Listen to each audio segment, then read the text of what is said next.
નમસ્કાર દર્શક મિત્રો, આપ નિહાળી રહ્યા છો તાપી મિત્ર ન્યૂઝ ચેનલ। તો હવે નિહાળીએ સમાચાર વિગતવાર। ગુજરાતમાં ગાત્રો થીજવતી ઠંડી શરૂ થતાં જ લોકો ધ્રુજી ઉઠ્યા છે।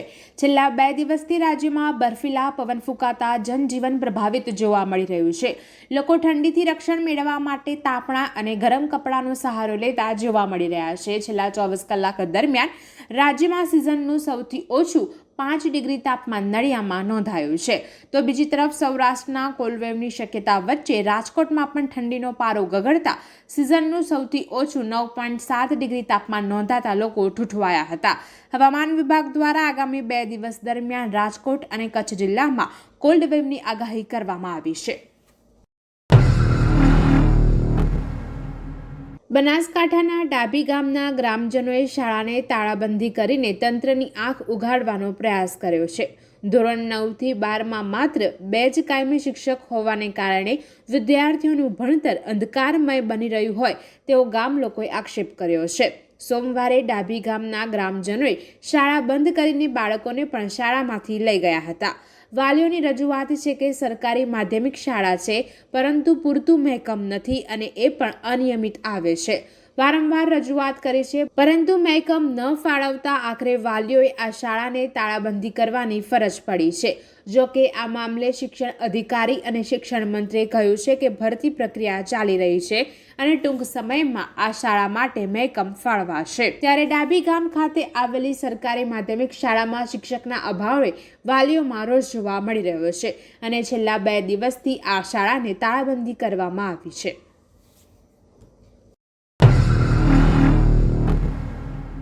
દેશભરના 26 ફાયરના અધિકારીઓ 11 દિવસ માટે જામનગર તાલીમ શિબિર લેશે।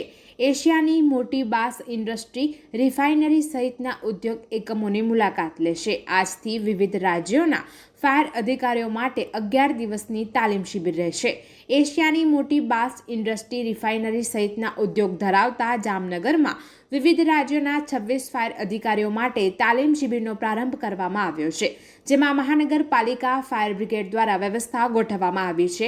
ત્યારે જામનગર ખાતે 11 દિવસના એક તાલીમ શિબિરમાં દેશના જુદા જુદા રાજ્યોના ફાયર વિભાગના અધિકારીઓ અને રાષ્ટ્રીય કક્ષાની સરકારી ઇન્સ્ટિટ્યૂટના તાલીમાર્થીઓ નાગપુરથી જામનગર ખાતે આવી પહોંચ્યા છે।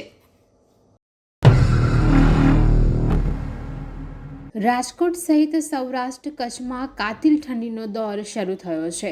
કચ્છમાં તાપમાનનો પારો 6 થી 7 ડિગ્રી વચ્ચે, જ્યારે ગિરનાર સહિતના સ્થળોએ તાપમાન 7 થી 12 ડિગ્રી સુધી પહોંચ્યો છે। રાજકોટના પણ બર્ફીલા પવનોને કારણે હાડ થીજાવતી ઠંડી પડી રહી છે। પક્ષી પ્રાણીઓને પણ આ ઠંડીની અસર થાય છે, જેને લઈને રાજકોટના પ્રદ્યુમન પાર્ક ઝૂ ખાતે પક્ષી અને પ્રાણીઓને ઠંડીથી રાહત મળે તે માટે મનપા દ્વારા ખાસ વ્યવસ્થા કરવામાં આવી છે, જેમાં સિંહ, વાઘ, દીપડા સહિતના પ્રાણીઓ માટે નાઇટ શેલ્ટરની વ્યવસ્થા કરવામાં આવી છે। જ્યારે ચિત્તલ, સાબર, કાળિયાર, હોગ ડિયર સહિત તૃણાહારી પ્રાણીઓને સૂકા ઘાસની પથારી અને કંતાન વગેરેની હૂંફ આપવામાં આવી રહી છે।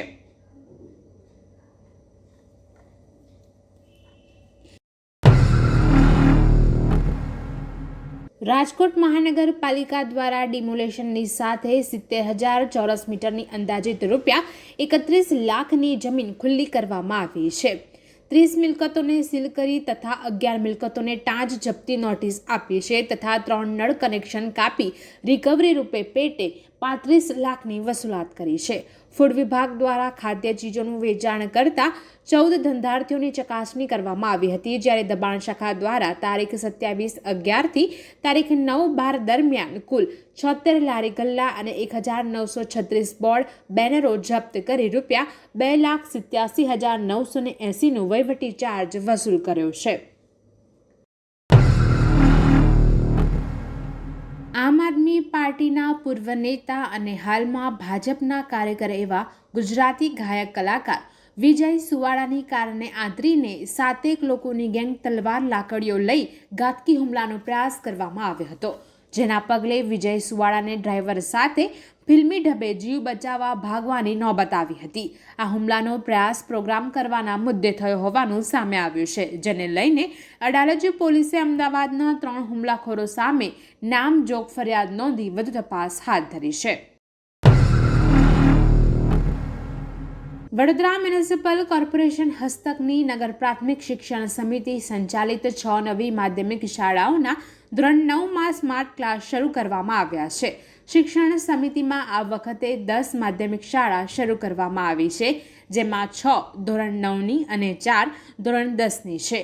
ધોરણ 9માં સ્માર્ટ ક્લાસ હતા નહીં. કુબેરેશ્વર માધ્યમિક શાળા માંજલપુર ખાતે 2024-25માં શરૂ કરેલ 6 નવી માધ્યમિક શાળાઓમાં સેવાભાવી સંસ્થાના સહયોગથી મળેલા સ્માર્ટ ક્લાસનું લોકાર્પણ કરવામાં આવ્યું છે.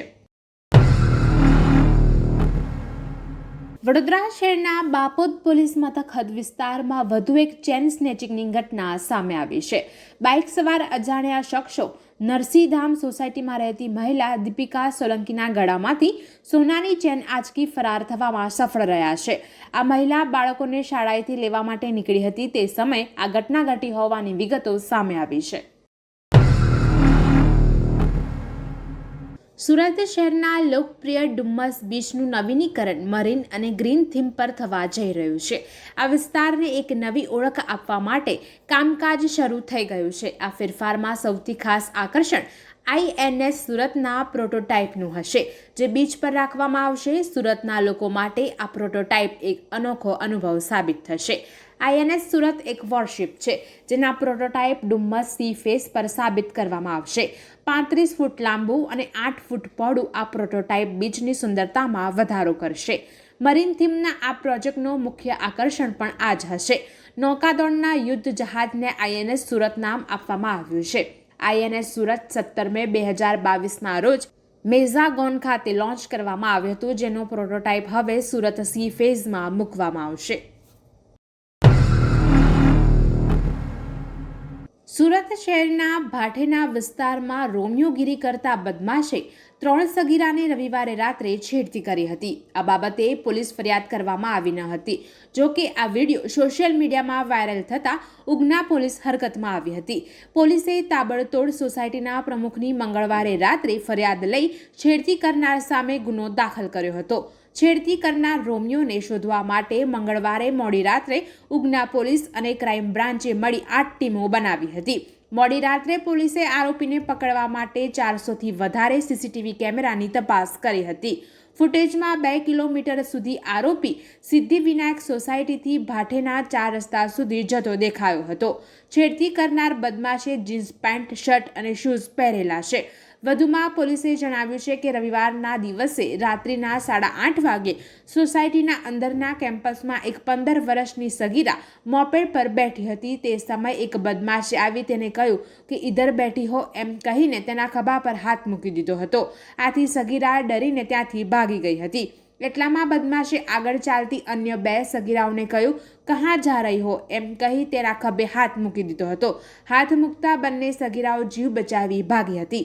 આ ઘટનાને લઈ સોસાયટીના રહીશો ભેગા થયા હતા. તે વખતે પરિજનોએ પોલીસ ફરિયાદ પણ કરી ન હતી. બાકી તાત્કાલિક 100 નંબર પર પોલીસને જાણ કરી હોત તો આરોપી પોલીસના પાંજરે પુરાયો હોત. હાલમાં ઉગના પોલીસે 2 શંકાસ્પદ લાગતા તેના ઘરે તપાસ કરી હતી. જોકે બંને મળી આવ્યા ન હતા. દર્શક મિત્રો, આ હતા અત્યાર સુધીના સમાચાર. આવા જ મહત્વના સમાચાર નિહાળવા જોતા રહો તાપી મિત્ર ન્યૂઝ ચેનલ. અને હા, સબસ્ક્રાઇબ કરવાનું ભૂલશો નહીં.